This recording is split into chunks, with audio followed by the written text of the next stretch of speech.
کہ جو محبوب ہے اس کو ظالم سمجھا جاتا ہے. ٹھیک ہے، ایک کچھ کردار ہیں شاعری میں جو مخصوص ہیں، ایک محبوب ہے، ایک رقیب ہے، ایک عاشق ہے. یہ ٹرائنگل ہے. اور وہ رقیب جو ہے وہ زمانہ بھی ہو سکتا ہے، کوئی فرد بھی ہو سکتا ہے، والدین بھی ہو سکتے ہیں، وغیرہ وغیرہ. تو یہ مثلث ہے. ٹھیک ہے، تو تم جفا کار تھے، کرم نہ کیا. کرم یہاں پر کن معنوں میں؟ مہربانی کے معنوں میں، ورنہ کرم کا عربی میں مفہوم کچھ اور ہے.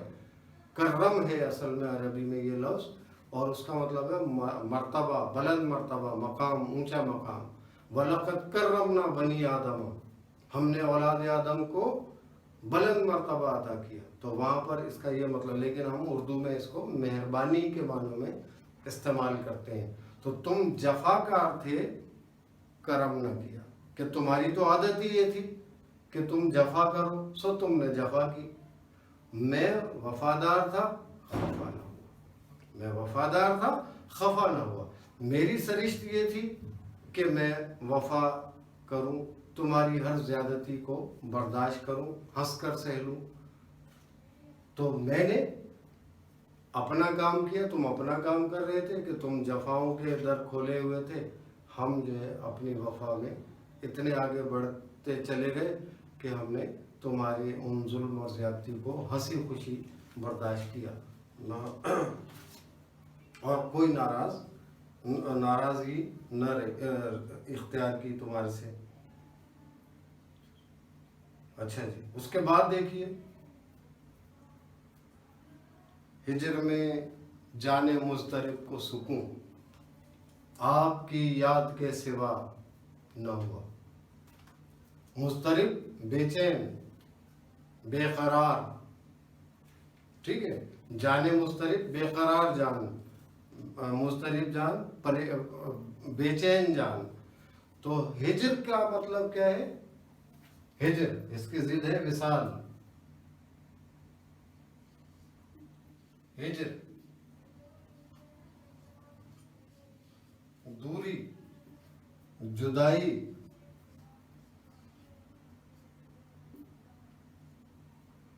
ٹھیک ہے، ہجر میں جانے مضطرب کو سکون. جانے مضطرب کون ہے یہاں پر؟ عاشق کی جان، اپنے محبوب کی یاد میں بے قرار، بے چین، تڑپتا ہوا، ایک صرف اپنے محبوب کی ایک نظر کا متمنی. آپ نے اقبال کا وہ غزل کا شعر سنا ہوگا کہ تیرے عشق کی انتہا چاہتا ہوں، میری سادگی دیکھ کیا چاہتا ہوں. اور کیا ہے اس میں؟ یہ جنت مبارک رہے زاہدوں کو. اور اگلا مصرع کیا ہے؟ یہ جنت مبارک رہے زاہدوں کو. اور جناب سحروں صدا چاہتا، اور ہے جناب سحروں صدا چاہتا، چراغ سحروں. وہ دوسرا شعر ہے جس میں چراغ سحروں بجھا چاہتا ہوں. ٹھیک ہے، تو ایک سچا عاشق جو ہے اس کی تمنا یہ ہوتی ہے کہ بس ایک نظر ہی محبوب کی، ایک جھلک نظر آئے. سودا کا شعر ہے اس حوالے سے، مرزا رفیع سودا کا، کہ کیا ضد ہے خدا جانی ہے مجھ ساتھ وگرنہ، کیا ضد ہے خدا جانی ہے مجھ ساتھ وگرنہ.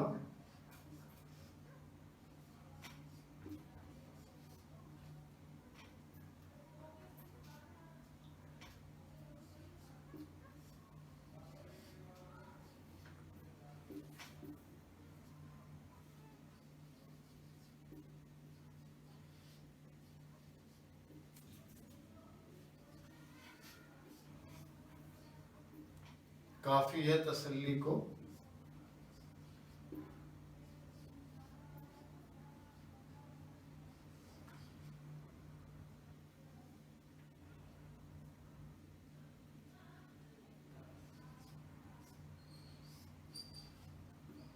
کافی ہے تسلی کو میری ایک نظر بھی.